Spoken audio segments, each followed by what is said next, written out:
আমির খান কি সত্যি লাভ জেহাদি নাকি বিতর্কের আড়ালে হারিয়ে যাচ্ছে সত্য?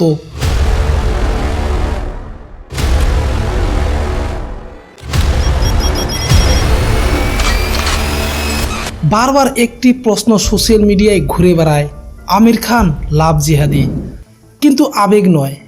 আজ আমরা দেখব শুধুই তথ্য, কারণ সত্য জানার অধিকার সবার আছে। প্রথমে আসা যাক আমির খানের পরিবারে। আমির খানের মেয়ে আয়রা খান, যার বিয়ে হয়েছে নূপুর শিকরের সঙ্গে। নূপুর একজন হিন্দু। তাদের বিয়ে স্পেশাল ম্যারেজ অ্যাক্ট অনুযায়ী রেজিস্টার্ড ম্যারেজ হিসেবে সম্পূর্ণ হয়। এই আইনে বিয়ে করতে ধর্ম পরিবর্তনের কোনো প্রয়োজন হয় না। বিয়ের অনুষ্ঠানে আমির খান নিজেও ভারতীয় ঐতিহ্যবাহী পোশাকে উপস্থিত ছিলেন এবং মেয়েকে বিদায় দেন। এখানে শেষ নয়। আমির খানের বোন নিখাত, ইনার স্বামীর নাম সন্তোষ হেগড়ে, যিনি একজন হিন্দু। আরেক বোন ফরহাদ, ইনার স্বামী রাজীব দত্ত, তিনিও একজন হিন্দু। অর্থাৎ একই পরিবারে একাধিক আন্তঃধর্মীয় বিয়ের উদাহরণ রয়েছে। তাহলে প্রশ্ন উঠতেই পারে, যে ব্যক্তি নিজের মেয়ে ও বোনদের হিন্দু পরিবারে বিয়ে দিয়েছেন, তাকে কেন অনেকে লাভ জেহাদি বলে আক্রমণ করে? এছাড়াও আগে সরফরাজ সিনেমায় তিনি জঙ্গিবাদ ও উগ্রপন্থার বিরুদ্ধে অবস্থান নেওয়া একটি চরিত্রে অভিনয় করেছিলেন, যা সে সময় বহু দর্শকের প্রশংসা কুড়িয়েছিল। এখন প্রশ্ন হলো, এত কিছু করার পরও কেন তাকে লাভ জেহাদি বলা হচ্ছে? অনেক বিশ্লেষকের মতে এই বিতর্কের মূল কারণ বিয়ে নয়। 2015 সালে আমির খান ইনটলারেন্স নিয়ে একটি মন্তব্য করেছিলেন। সেই মন্তব্যকে কেন্দ্র করে ব্যাপক বিতর্ক তৈরি হয়। এরপর পিকে সিনেমা নিয়ে সমালোচনা আরও তীব্র হয়ে ওঠে।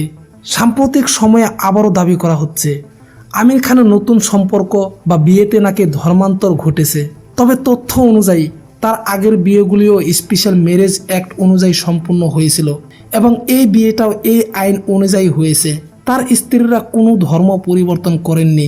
যে মহিলাটিকে নিয়ে বর্তমান বিতর্ক চলছে, তিনি একজন প্রাপ্তবয়স্ক, স্বনির্ভর ও প্রতিষ্ঠিত ব্যবসায়ী।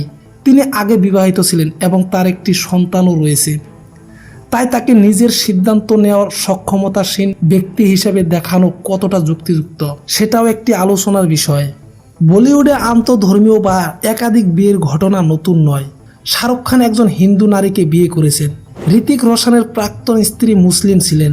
কিশোর কুমারের এক স্ত্রী ছিলেন মুসলিম।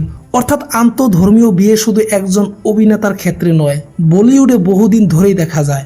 তাই সমালোচনা যদি করা হয় তবে তা হওয়া উচিত তথ্যর ভিত্তিতে, ভুল তথ্যর ভিত্তিতে নয়।